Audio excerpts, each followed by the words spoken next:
Hello everyone, I'm Aubrey Steingraber from the Department of Archaeology, and today I'm going to tell you a bit about my research looking at using landscapes to help us understand medieval borders.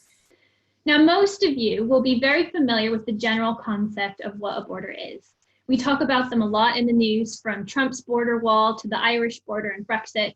They're divisive topics because they force us to decide what we think international borders are and what we want them to be in the future. But we have to remember that these are not new questions.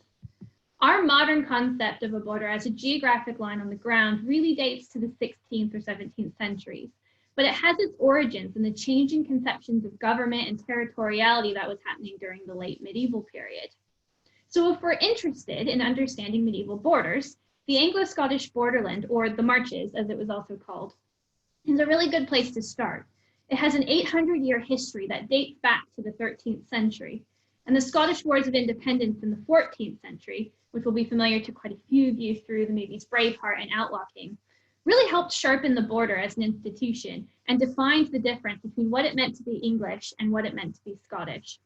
So as a result of the development of this border, the region became very much like the UK's version of the Wild West until the 17th century. It was populated with feuding gangs of armed cattle thieves, you can see here, powerful and sometimes quite corrupt local barons who were in charge of justice. They would have been living in these tower houses here, and rural communities trying to eke out a living in a contested landscape. They don't happen to be in this picture because it's a romantic 19th century print, and apparently they're not quite romantic enough. Now we know a lot about the history of this border, but we don't actually know a lot about its materiality, how things and places helped turn this region into a borderland. And partially, this is because most of the border looks a lot like this. It's not actually a very tangible type of border. There aren't any big walls or even very apparent differences in the way people lived for the most part. Yet, despite its sometimes fuzzy definition, the presence of this political border really helped define the history and the culture of this region. So as archaeologists who study the things of the past, we have to be creative about how we want to really investigate this region and this border. Now, to do this, there's a key concept that we have to remember, and that's that borders aren't simply a wall or a line on the ground. They're something that we have to make. They're institutions that have to be enforced to have any meaning. There's something that changes the way people behave. And a key tool in this process of border making is the landscape in which the border was situated. So looking at the places in which the border as an institution was practiced can help us understand the process of making and enforcing this medieval border. Now, one of the ways I do this is by looking into the use of medieval meeting places on the border. These were sites where quite large numbers of people would gather for a variety of different activities, from truce negotiations to local border courts, which were settling cross-border crime. Now, the unifying factor of these activities is that they're part of a larger system of cross-border law that was intended to keep the peace between the two countries. So I've compiled a database of over 250 different medieval border meetings. And this is by no means all the meetings that happened on the border, but it does give us a pretty good idea as to what was going on and when. Now, from this database, I've identified about 30 different locations that were used for border meetings. Now, a handful of sites were used throughout the medieval period, like this one here.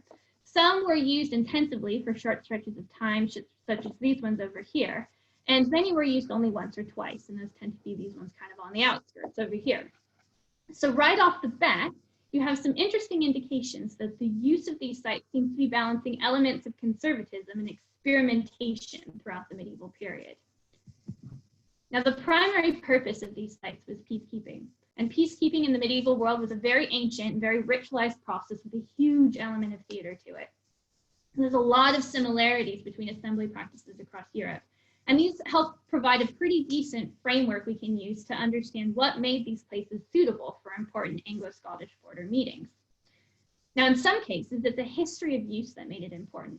So earlier local administrative boundaries were quite popular locations, and this is possibly because they already had a long history of use as assembly places. But they were also using ancient sites like stone circles, such as we see here at Loch Mavenstone on the west side of the border. Now, sometimes it's not the history of this site that makes it appropriate, but it's the fact that it was a well-known feature in the landscape that possibly is located along a major routeway. This helps make it an easy place for people to assemble. And this can be seen at Liliot's Cross, where meetings were held at a large cross constructed by Melrose Abbey, which was located somewhere on this ridge. But what made it especially appropriate is that it's also located along this very important highway called Deer Street, which ran north and south through the Borderland. But probably one of the most important elements looked for in an Anglo-Scottish border meeting place was a place that was considered in some way to be neutral. So boundaries again figure here quite prominently. Most of these sites are located directly on the Anglo-Scottish borderline, but they're also using things like rivers and islands to help sort of mediate and enforce neutrality in these sites. So here we can see an example of that in Norham. And similarly, they were also using confluences of rivers, which we can see here at Reddenburn, which was one of the most popular locations for these meetings in both the medieval and the post-medieval period. So from this, we can see landscapes being used in a couple of different ways. So first, the meeting is helping to tie the border to specific geographic areas, and this helps create a general awareness of the presence of the border in the area. And secondly, is that the landscape was connecting the international to the local.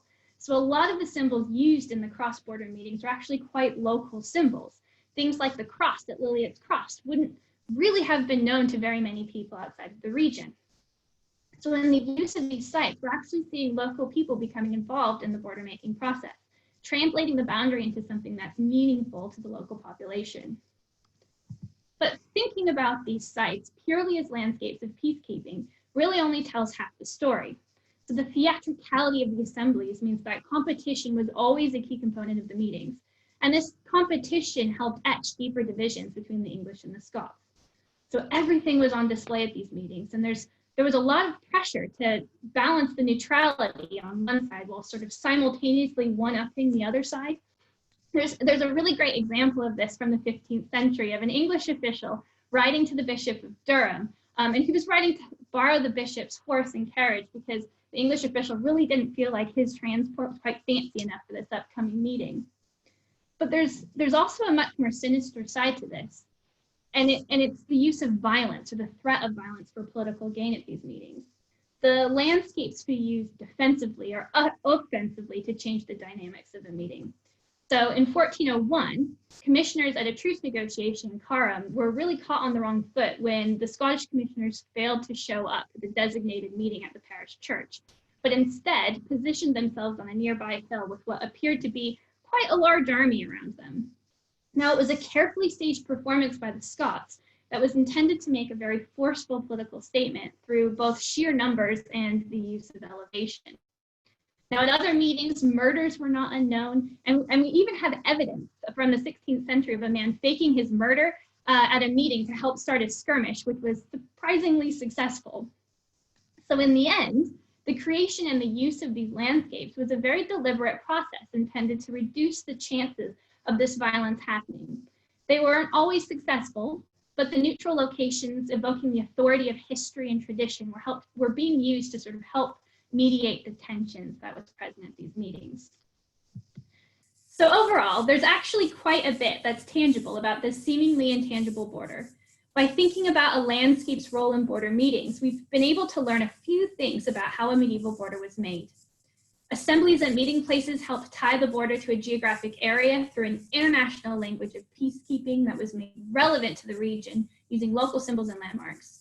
Meeting places were focal points of political theater on the border, where power could be effectively negotiated or very visibly hijacked through threat or violence. So they show that a medieval border was a continuously evolving process rather than a simple line, one which was defined by the two crowns, but practiced and experimented with by local people, resulting in a multitude of different experiences. So to return to the modern examples I started with, when we think about our own borders, a lot of these characteristics are very familiar. Ceremony, competition, and the push and pull between international and local politics. Despite our fancy drones and border crossings, quite a lot about borders hasn't really changed in the last 600 years. And this begs us to ask ourselves what we want our border landscapes to say about us in the future. Thank you.